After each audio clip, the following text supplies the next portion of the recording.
We're going to let you listen in now and enjoy the last couple minutes of the process of launching a rocket.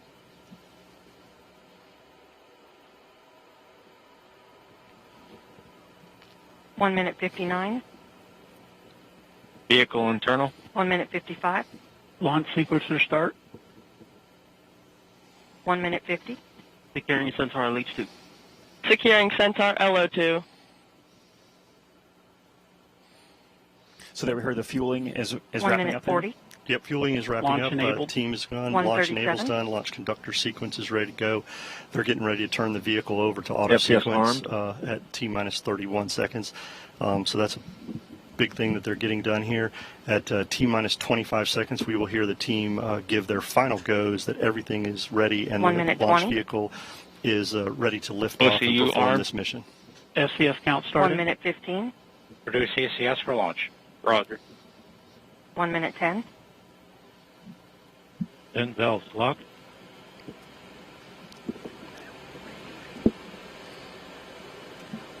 One minute. Rock, report range status. Range green. That's good to hear, Joshua, right That means there. public safety there is accounted for, the FTS system. There you see on your screen a beautiful shot. The skies look great. There is little wind happening. You'd be able to see more of the venting. If there were wind, the trail of that venting. So we're ready to go. And actually, that's an 40 important seconds. point. The reason we don't see that Stable at venting is the F3. vent valves have been locked up to put flight pressure into the tanks. And as we just heard, they're stable at step 3, which means the tanks are ready to go. And here at about 5 seconds, we 28 will hear seconds. the team ECS reduced for launch. give their Roger. final go. 25 seconds. Status check. Go Atlas. Go, Centaur. Go Mars 2020. There we go. We are ready to go lift off this morning, Joshua.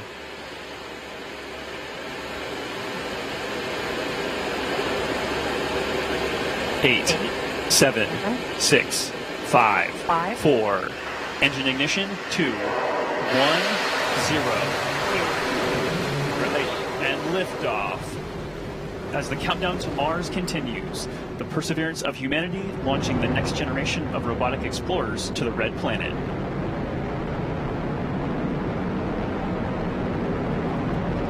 And Atlas TU has gone to closed loop control.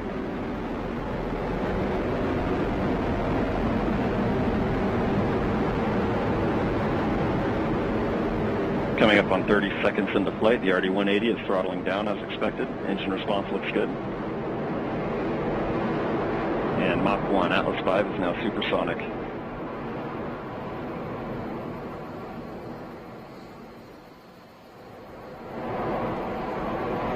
And passing 45 seconds into flight, vehicle is now passing through max Q, maximum dynamic pressure.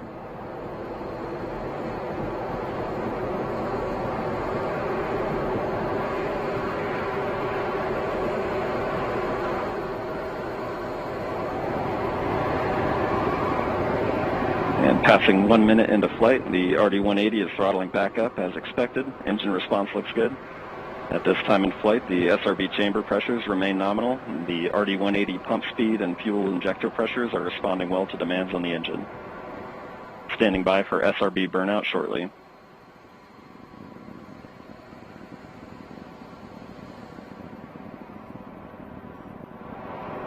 And we have burnout on all 4 SRBs. Burnout pressure signatures look good. Standing by for SRB jettison shortly.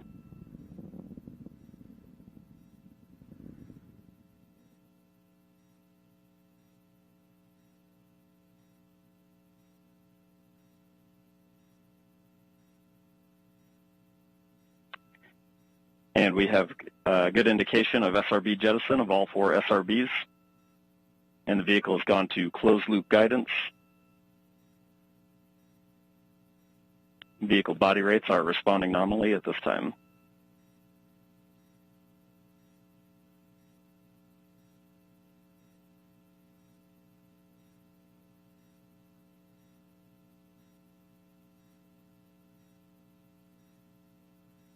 And coming up on 2.5 minutes into flight, the RD-180 is throttled down slightly as expected. Engine response continues to look good.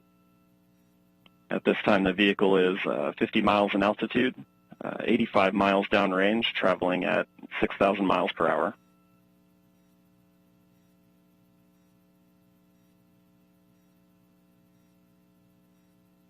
And the Centaur reaction control system is now pressurizing to flight levels.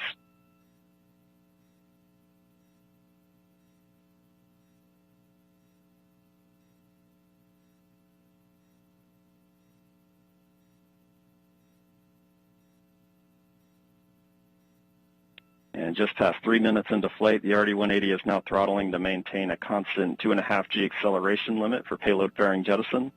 Engine response and vehicle acceleration look good.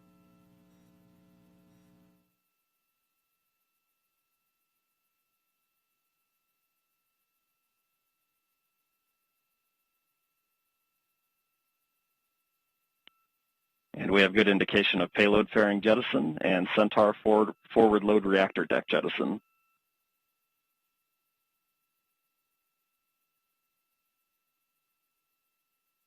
And the RD-180 is throttling back up to attain a 4.6 G acceleration. Engine response continues to look good.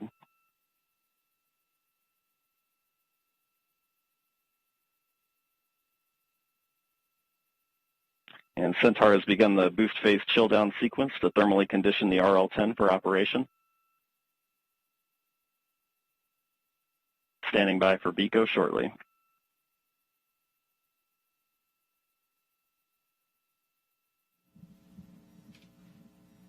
BECO's the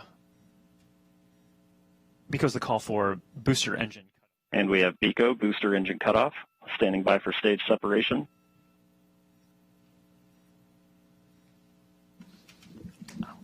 And we have good indication of Atlas Centaur separation. So there you're seeing live footage. And we from have the rocket. MES-1. RL-10 operating parameters look good. Chamber pressures are stable.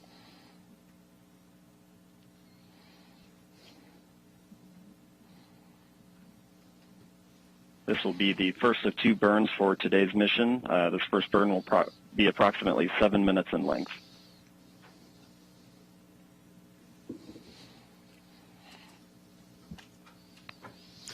So, Mick, that's pretty exceptional footage there. That's live video. We will see that switch over shortly into an animation that kind of helps let us know what's happening with the rocket. But right there, a beautiful liftoff.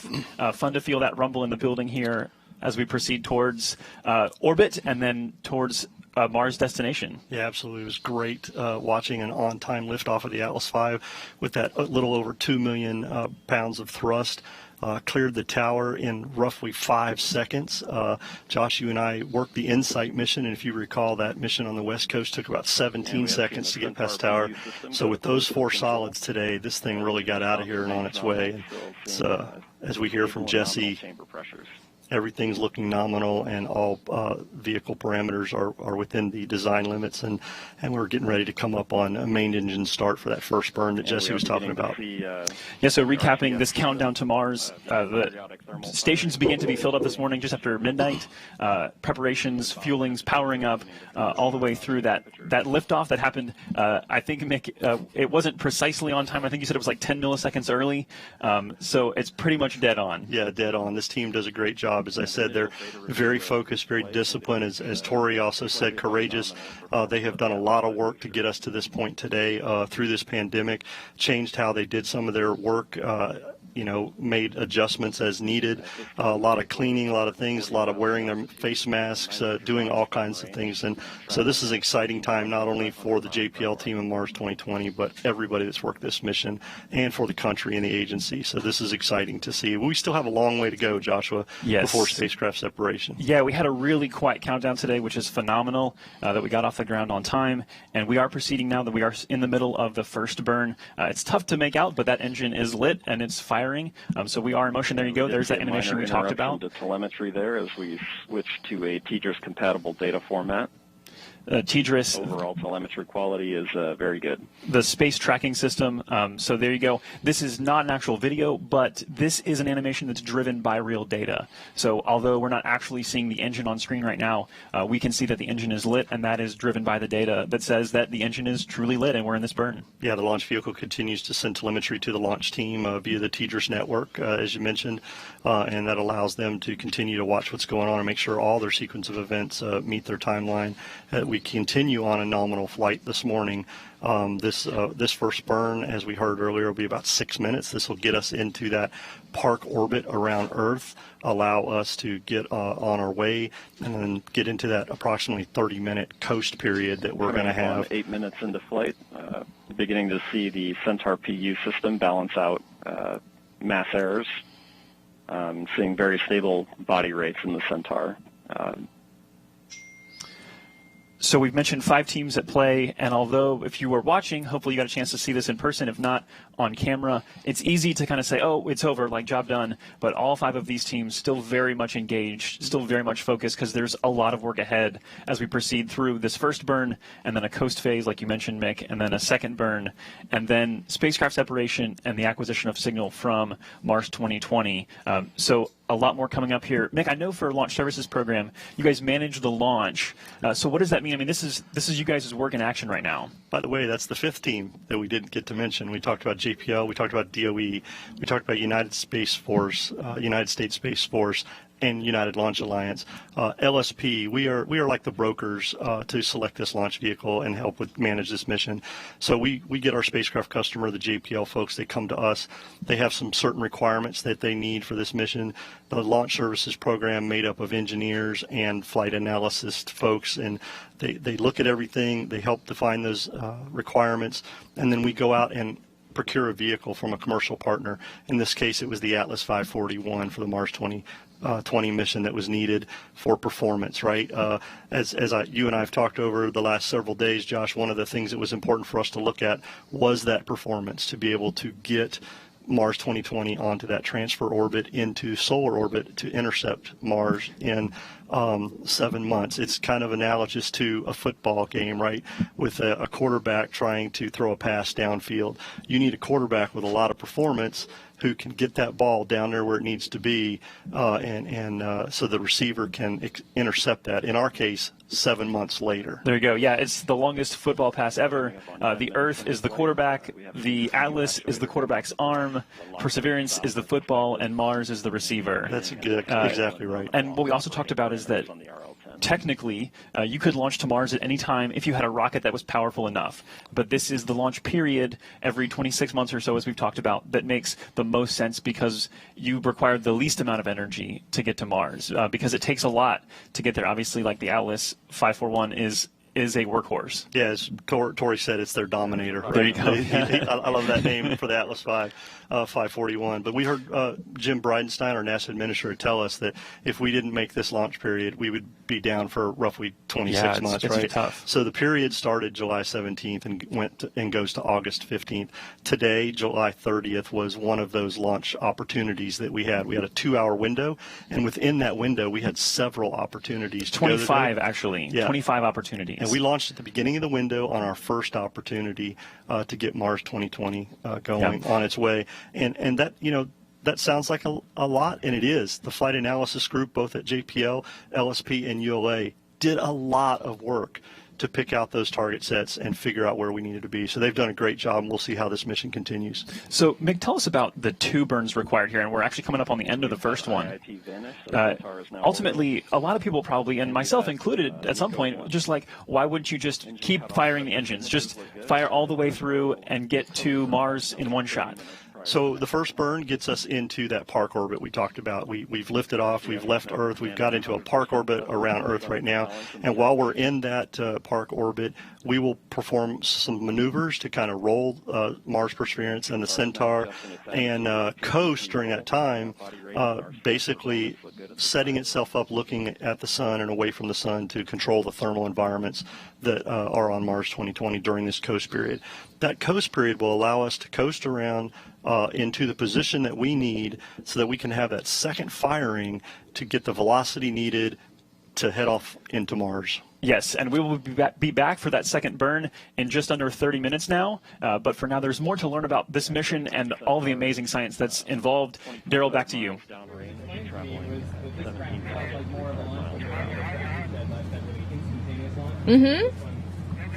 All right. Thank you very much. Great launch and great job, guys. Back outside now. To recap, an Atlas V rocket carrying Mars Perseverance rover launched on time from the Cape Canaveral Air Force Station at 7:50 a.m. Eastern Daylight Time. Incredible. After the rocket took flight, it separated from the first stage and was then boosted into orbit by the Centaur's second stage. Perseverance is now preparing for a second burn that will put it on a trajectory toward Mars. That's just incredible to say. It gives me goosebumps. It really is, and we're so excited about that as well. And while we wait for that second burn, hang in there with us because we got a lot of exciting coverage to go. We're going to welcome in one of our launch guests, Dr. Derek Muller. He is the creator and host of the popular science education channel on YouTube called Veritasium. He also holds a doctorate in physics education, so he's really smart. And that's why you saw us kind of having some fun, because Derek was here on set and we're just having a good time talking about this launch, which I got to start off with that, Derek. Your first time seeing a launch in person, what'd you think? I mean, what can you say? I have nothing to compare it to, but it was awesome, something I will never forget, and I definitely want to be invited back. So if you guys could make that happen, I mean, just so amazing to You see. do a great job explaining physics. What did it feel like? Kind of walk me through as you were watching and experiencing it. Well, it's like all the physics goes out the window a little bit. It's a very visceral moment between you and this very powerful craft.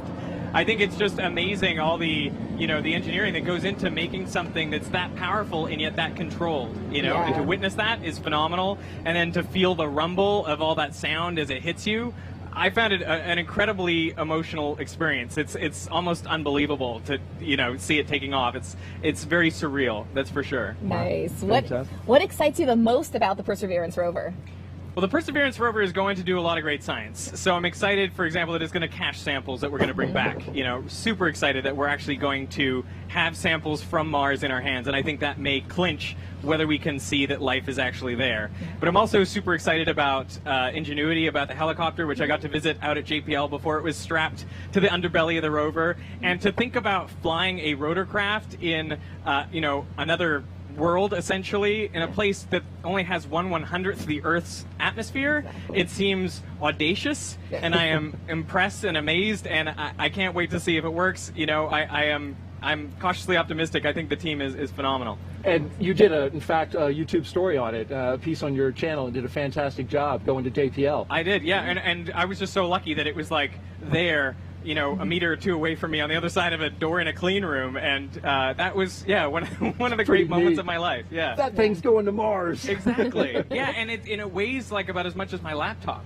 Yeah. And you think about, it's substantial in its size, and it's going to go there and take off and fly all by itself, because of course we can't control it, given the time delay and everything.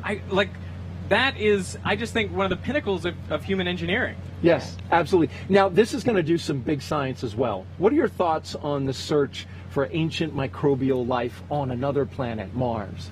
Well, I think chances are good that Mars once harbored life. It was so similar to Earth in the past. One can only expect, life probably sprung up there as well. But I'm really excited for us to get that confirmation, because I think it really transforms our ideas about life and how frequent it is. Right now, all we have is this sample size of one Earth with life. If we find another one, that's 100% more information and data, and I think it's likely that life will not be exactly like ours. And I think it'll be fascinating, everything we can learn about other potential forms of life just by finding life on another planet. You seem to suggest that you think there is life. I do. I mean, you have liquid water for, I don't know how many, half a billion or a billion years. On Earth, that was enough to create life. So,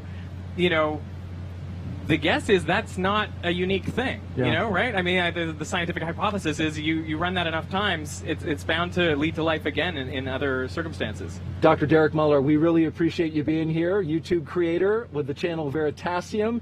We know you have a 2.5-week-old child that your wife is holding out. There are very few things that I could leave for at this launch. That is one of them. Thank you so much for doing so. Get a selfie with our full-size rover back here. You see Yes, that? please. I definitely will. Very good. Thank you so much. There has been a lot of anticipation by NASA teams leading up to this launch, but some won't be able to fully celebrate until the rover has safely landed on Mars 7 months from now. Raquel, you're there with the Mars mission team at JPL in California. How are they reacting to seeing Mars 2020 take flight? Well, Moo, it's been quite an eventful morning with the earthquake, but you could feel the energy building in